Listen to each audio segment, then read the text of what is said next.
Hi, and welcome back to my channel. If you don't know me, my name is Mario, and I put out videos on clinical research, personal finance, and travel. Today's video is going to be on clinical research. The topic for today is the one thing that I did exceptionally well to prepare for the clinical research associate or CRA role, and what I would do differently if I knew then what I know now. A reflection of my career, and if I were to get started today, what would I do differently? Before I dive into that topic, I do want to take a moment to say a big thank you to all of you that have subscribed to the channel. I really do appreciate the support. So, what is the one thing that I did right to prepare for the role of being a clinical research associate? Well, I started as a clinical research associate in the fall of 2008, and before I even got started, I invested in this book right here, Good Clinical Practice, a question and answer reference guide. This is from May 2008. I spent hours and hours studying the regulations. This was before I even landed my job as a clinical research associate. Having invested a lot of hours understanding the regulations, understanding how different regulations are interpreted, really gave me a leg up when I started as a clinical research associate. I was already very familiar with the regulations, so I didn't have to invest in much time into that aspect, so I could focus more on various other aspects such as learning different electronic systems, learning the specifics of the protocols I'd be working on, etc. But I had a very solid understanding of good clinical practice. I had been a clinical research coordinator for 3 years, so I was exposed there, but I spent a lot of my time just really understanding the regulations well.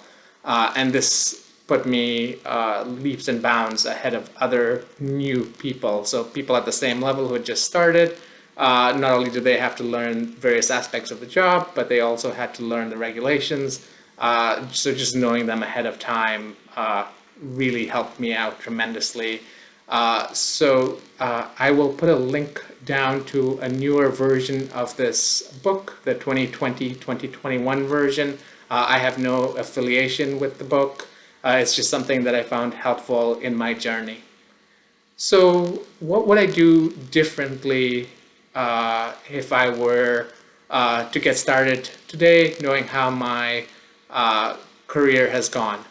So the thing that I would do differently is broaden my therapeutic experience. I have been laser focused in oncology. I worked as a clinical research coordinator in oncology for 3 years, and then for most of my 12 years, I have exclusively monitored oncology. The only 2 trials that I've ever monitored that were not oncology were one influenza vaccine study and one cholesterol study. Other than that, all my therapeutic experience is in oncology. So what I would do differently is when I got started, I would have asked my manager, hey, I've gotten quite a bit of oncology assigned to me. Can I use some of my allocation, maybe 25%, to work on something that's not oncology? Potentially a cardiovascular study, a dermatology study, a medical device study, just something that isn't oncology, because I can still learn oncology with 75% allocation to oncology, but I want to make sure that I'm also developing some other skills.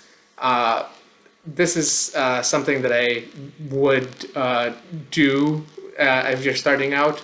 As you get further and further along, it becomes harder to justify assigning you to something else. For example, I come in with 12 plus years of oncology experience, so I'm almost certain to get assigned to oncology just because that's where my breadth of experience is, and I am usually one of the more experienced oncology CRAs on the team, so it wouldn't make a lot of sense to have me co-monitor on some other therapeutic experience, and it's harder and harder as you move along to make that transition and say, hey, can you use 25% of my allocation to another therapeutic area? This would work really well when you're newer, and just becomes harder and harder.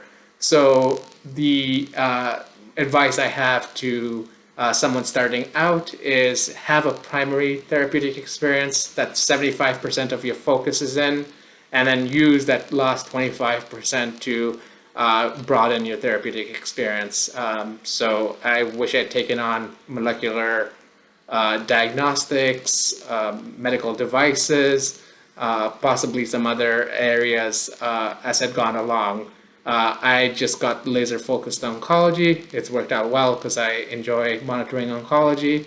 But oncology has a lot of very specific challenges, and it would be nice from time to time to move to something that has different set of challenges. What do I mean by this? If you're monitoring early phase oncology like I do, there are often a lot of patients with extensive medical history, lots of con meds, lots of prior therapies. So it becomes tedious in just a lot of detail. Oncology studies tend to have fewer patients, but they're challenging to monitor. These patients have a lot going on.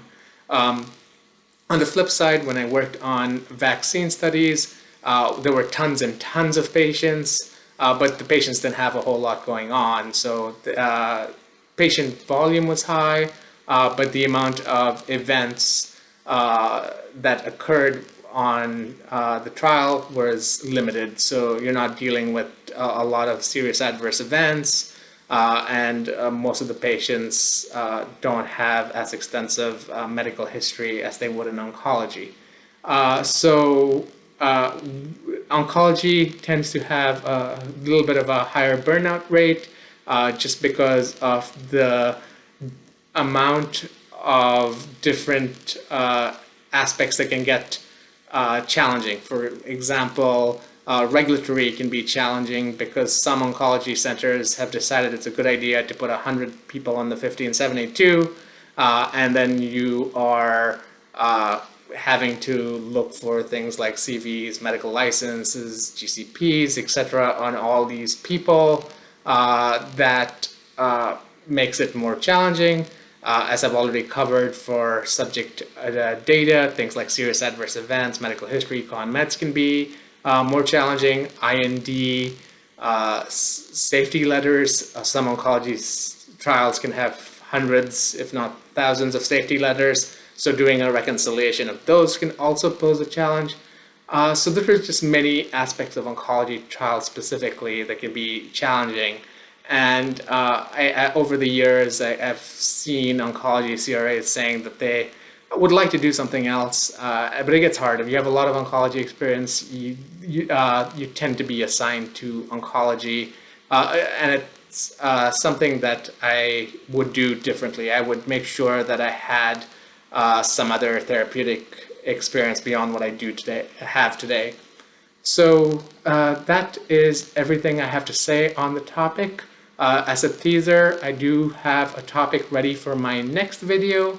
I am going to put out a video on the 5 reasons clinical research associates leave that position, why people decide to no longer be clinical research associates. If that's something you're interested in, please stay tuned for the next video.